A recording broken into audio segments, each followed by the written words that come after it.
Hey guys, and welcome to a very special video, a video that has never happened before like this. Today I want to talk about mentality when producing music. This is something that cannot be shown in Ableton. There is no trick to learn it fast or any rules of thumb that you can apply all the time and it works, but it's a rather very personal progress. And today I want to share some of my thoughts with you. Those thoughts are very much not objective, so please see it as my opinion, see it as an idea for you, but don't see it as the actual truth.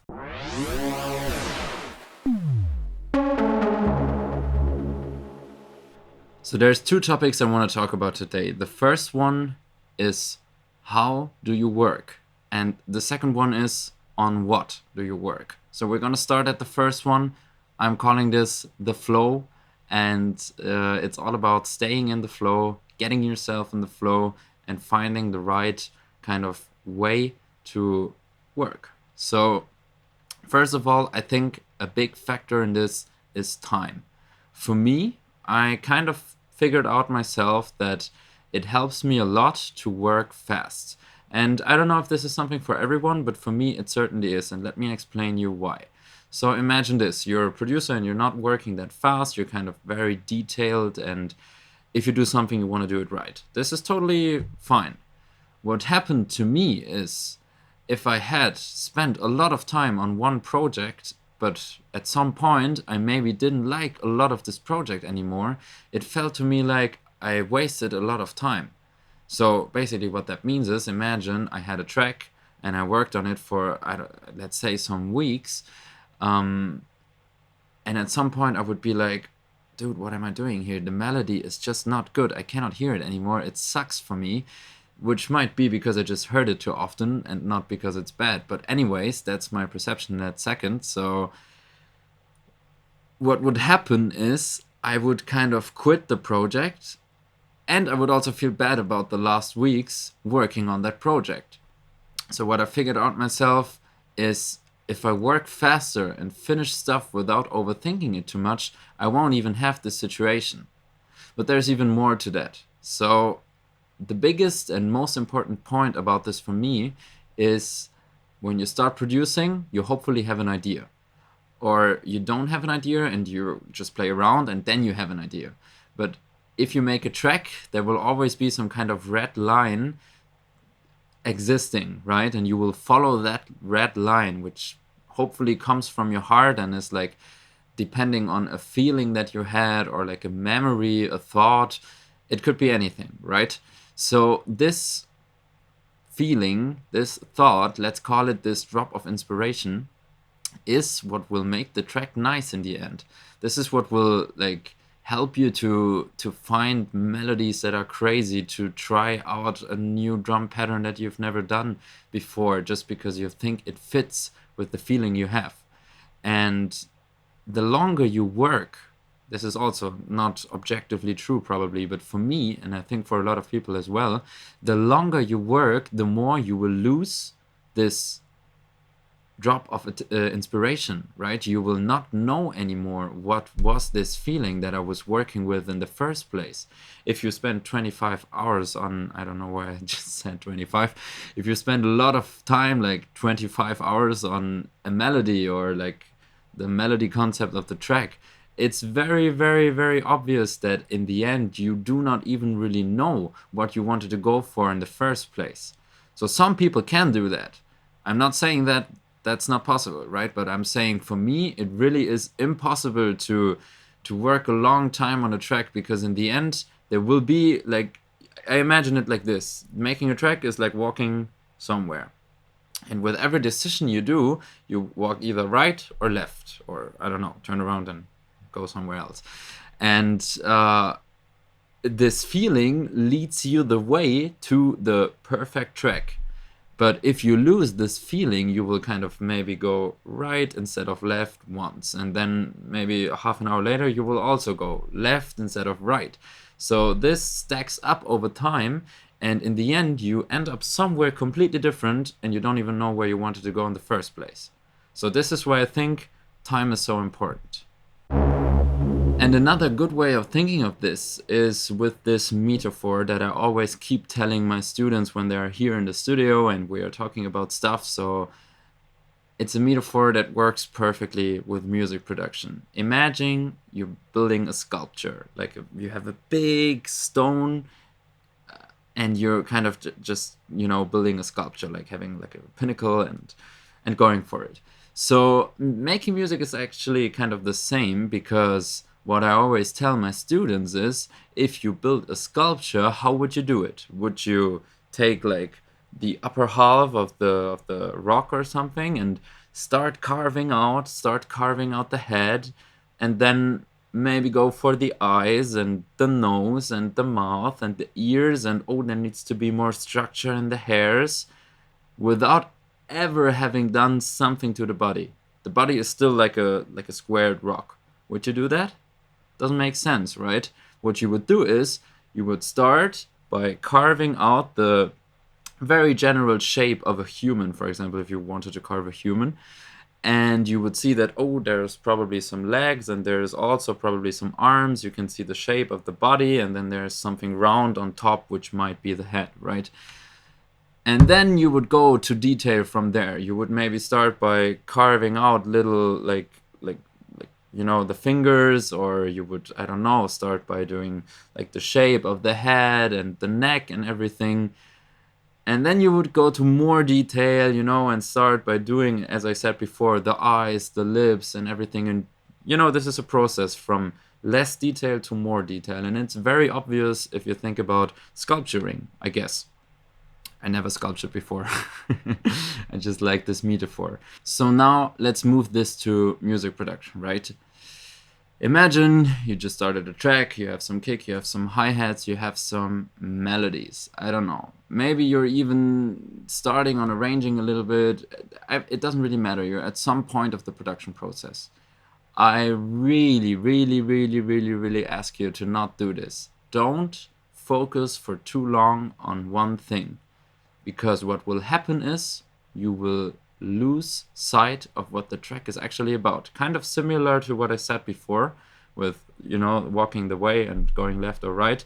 It's kind of the same thing here, because, I mean, you have to think about it like this. There's like a idea of a track, and then you're going into like, I don't know, 10 seconds of the melody right in front of the drop, and you're working and working and working and working, and it takes a half an hour, it takes an hour, you're changing the sound, you're changing everything, and somehow this pre-drop movement that you created kind of feels nice to you in the end, hopefully, and it doesn't match the rest of the track anymore, because you've been so stuck on this that you even forgot what the track was sounding like. And you also didn't take the time to maybe skip ahead 2 minutes and have a listen to this and then come back to the drop and then think again. So this is also my advice already. So what you should do is you should kind of set yourself a timer in your head and be like, okay, I'm going to do 5 minutes or I'm going to do 10 minutes on this idea now. And no matter what, if it's good or not, after those 5 to 10 minutes, I'm going to stop it. I'm going to go somewhere else. I'm going to have another listen. I'm going to refresh my ears. And then I can always come back. So this is so important for me, especially when you're mixing. Like, this is a whole thing for production, but think about it in a mixing situation. So when I'm mixing, I would do things very fast. I would go, oh, kick drum needs 1 dB. I would go, oh, hi-hats, I need to do like something. Oh, okay. Oh, the clap needs to have a little more transient. Let's get some compression. Oh, okay. And so on and so forth. Like, that would go very fast. So imagine now you would do this slower. You would be like, okay, nice. Everything is kind of smooth, overall balanced. Now let's get into the detailed work. Let's make the kick drum super, super fat. And then you start and make it fatter and compress it and distort it and whatever. And when you're done, your kick drum will be super strong and everything else will be weak as fuck. And what's happening then is they don't match anymore. And it's super difficult to match everything else on the same level as the kick drum now, because they're so different. It would be like, oh no, what have I done? The hi-hat sounds so crappy. Oh no, the melody also sounds bad. Why is the clap not up front anymore? And you will have a lot of problems. So the essence is go from less detail to more detail in everything. Production, mixing, whatever it is. Less detail to more detail. And last but not least, for the whole flow and kind of work fast area that we discuss now, I want to talk about finishing music. This is kind of related also to the first point as well, but I want to specifically say that here. It's an advice that's spread around the internet actually quite frequently, but still. You should finish your tracks. You should really do it. No matter if you think they are the perfect tracks or not. Think of it like this. If you're new to making music, like maybe you make music for a year now, do you really expect every project to be the best track you ever produced? That's just not realistic. Also not for someone who produces for 5 or even 10 years. So if you leave every project that you think in the production process, right, that you think is not perfect, I'm not going to finish it, you're never learning how to finish a track. So what you need to learn is how to finish arrangements, how to make good transitions when your arrangement is finished, how to mix a track, how to master a track, how to approach a label, how to send it to other DJs and let them play it, for example, how to get feedback and criticism, play it out yourself, see the crowd react, and then put this into your track, right? Like kind of work the feedback into your track. You have to learn all those steps, but you never will if you're always like having a loop and then going into arrangement and being like, no, I don't know, this beat is not so nice, I'm going to do another one. You're never learning it. That's it. Not much more to say about this. So now we come to the what part. What are you producing? Let me tell you something. A lot of people, including me, back in the days, are very, very focused on one sound. They would be like, or take me for example, I was completely techno, and there was nothing else for me. Like if there was house somewhere, if there was whatever, I wouldn't like it. I would just say, no, I like techno. That's not techno. I don't like it. Which makes no sense at all, because even though you don't like music, as a music producer, you should definitely be aware how this music is made and what you can extract from it. And this is already the lesson that I want to tell you about, right? You should not only listen, hopefully, but also produce music of different genres. And this might sound a little weird, because if you're a techno DJ and you want to produce your own techno tracks, why should you produce a house track or a downtempo track or a psytrance track? Well, you can learn a lot from that, believe me. So like think of when Corona started, like the whole thing, there was like lockdowns everywhere, and we had wait, why am I even okay? Still, it was the first lockdown in Germany, 2 weeks. And when it was announced, like some days before, I was thinking, what am I gonna do? And I said, okay, I'm gonna give myself a challenge. I'm gonna do one track. It's not gonna be a full track, it's gonna be more like a build up and a drop, maybe like 2 or 3 minutes, but I'm gonna do one track idea every day, finish it, mixing, mastering, everything. And it all has to be different genres. I'm gonna upload it to Instagram. I posted about this beforehand, so everybody knew, so I couldn't like bail out of it.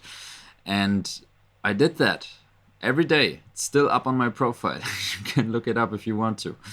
And it was incredible. It was really incredible. I started my BPM range. My BPM range got bigger and bigger. Like I started on techno, and then I moved to deep house. I moved to psytrance. I moved to hard techno. I moved to downtempo. I moved to psydub. I moved back up to trance. I mean, not everything, but a lot, and that helped me so much, because you're gonna produce a sound, or you're gonna listen to a sound maybe, and you're gonna be like, hey, wait, this is something that I don't know from techno, but it's actually very nice. Why can I not try it in techno? Like if you're a techno producer.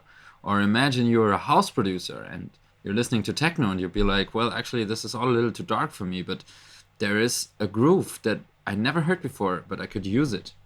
Best example, the typical bass line coming from psytrance. It's nowadays used in a lot of different genres like deep house, melodic techno, that would all have this psy bass line, right? The rolling 16th. And this is kind of inspiration from a different genre. So there's so much good skill and good ideas out there in all the different genres. Why not take the ones you like the most and put them in your sound? Which also brings me to the next point already, and that's character sound. I hate this topic, believe me. I've been asking myself for so long, do I have my character sound? What is my character sound? When am I gonna have my character sound? Just doesn't make sense to ask yourself that. And I'm gonna tell you why. So character sound is nothing that comes overnight. There is not gonna be the day when you wake up and you say, oh, now I got my character sound.